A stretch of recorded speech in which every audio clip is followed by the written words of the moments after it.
बोलिए सर। हाँ चालो लो। हम श्री अश्विशा विद्याविहार महसाणा से हमने विभाग 2 रिसोर्स मैनेजमेंट और खाद्य सुरक्षा में अपना प्रोजेक्ट रखा है।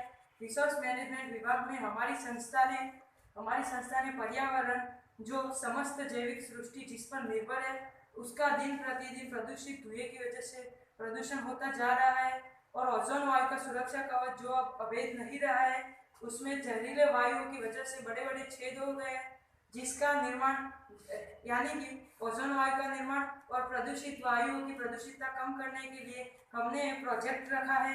आज आज दिन तक नए नए उद्योगों का आविष्कार होते जा रहा है, इसीलिए वातावरण में SO2, SO3, NH3 आदि सभी NH3 आदि सभी वायुएं पर्यावरण में जा रहे हैं जिसकी वजह से पर्यावरण का संतुलन खो गया है। आज पर्यावरण असंतुलित बना है। पर्यावरण में पिछले 20 सालों में अंगार वायु का प्रमाण 0.03% से बढ़कर 0.035% तक पहुंचा है जिसकी असर पर्यावरण पर हुई है। फ्लोरोफ्लोरोकार्बन की हानिकारकता को कम करने के लिए और उसमें से निकलने पारजाम्बली किरणों की हानिकारकता को कम करने के लिए हमने एक प्रोजेक्ट रखकर 16 सितंबर ओजोन दिन को सही अर्थ में सार्थक किया है। हमारे प्रोजेक्ट का हेतु पर्यावरण की प्रदूषितता कम करनी और ओजोन वायु की बनावट है। हमने हमारे प्रोजेक्ट में साधन सामग्री में प्लाईवुड के निकम्मे टुकड़े, 4 प्लास्टिक बॉक्स, 4 इलेक्ट्रिक मोटर्स और PVC पाइप का उपयोग किया जाता है और उसमें परावर्तक की तरह RC का उपयोग भी किया जाता है। और हमारे प्रोजेक्ट का सिद्धांत बड़े बड़े कारखाने, ईंटों के भट्टे, कपड़े की मिल्स एवं कई फैक्ट्रियों में से निकलने वाले जहरीली वायु की प्रदूषितता कम करनी और आयनाइजेशन की क्रिया के द्वारा ओजोन वायु का निर्माण करना। हमारे प्रोजेक्ट की कार्य पद्धति इस मुजब है। बड़े बड़े कारखाने, ईंटों के भट्टे, कपड़े की मिल्स सभी में दहन पाने वाले कोलसा, पेट्रोल आदि की वजह से पर्यावरण में SO2, SO3, NH3, NO2 आदि कई जहरीले वायुएं पहुंचती है और उसे प्रदूषित करती है जिसकी वजह से पर्यावरण का संतुलन खो जाता है। इसलिए हमने इस प्रोजेक्ट में 4 टंकियां रखी है। पहली टंकी में निकम्मा ऑयल, दूसरी टंकी में NaOH का द्रावण, तीसरी टंकी में पानी और चौथी टंकी में पोटेशियम डाइक्रोमेट रखा जाता है। इस प्रदूषित धुएं को बारी बारी से सभी टंकी में पसार किया जाता है। सबसे पहले उसे निकम्मे ऑयल की टंकी में से पसार किया जाता है।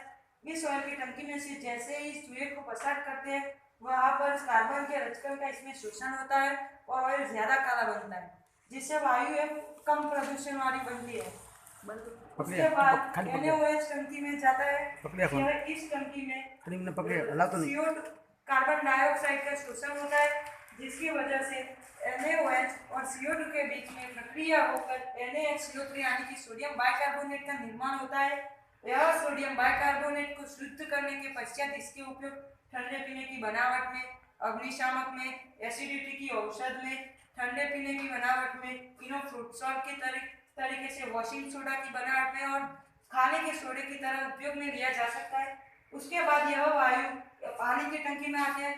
पानी की टंकी में NO2 और NH3 जैसे वायु इसमें मिक्स हो जाते हैं और NH3 और H2O के बीच प्रक्रिया होकर NH4OH मिलता है। जो NH4OH खेतों में पानी के साथ जाने देने से वनस्पति को नाइट्रोजन पूरा दिया जा सकता है।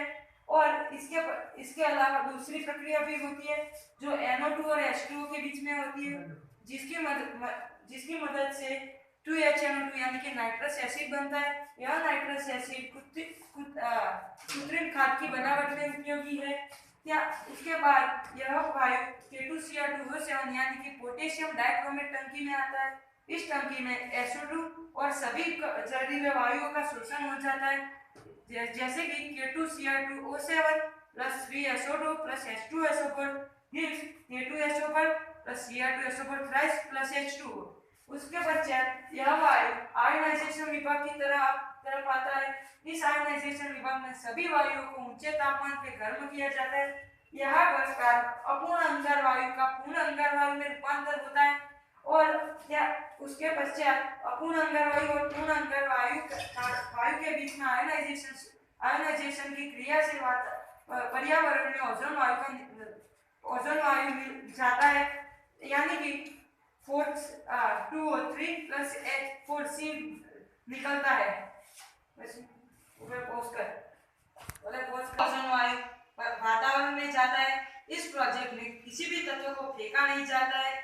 यह प्रोजेक्ट छोटे छोटे उद्योगों को भी उपयोगी है। इस तरह नेचुरल रिसोर्स एयर की जो सजीव सृष्टि का जीवन है और ओजोन वायु का सुरक्षा कवच जिस पर ही सजीव सृष्टि निर्भर है, उसका मैनेजमेंट हमारे प्रोजेक्ट से 100% किया जा सकता है। इस तरह हमने एक प्रोजेक्ट रखकर ओजोन वायु का निर्माण और पर्यावरण की प्रदूषितता कम करने का एक छोटा सा प्रयत्न किया है।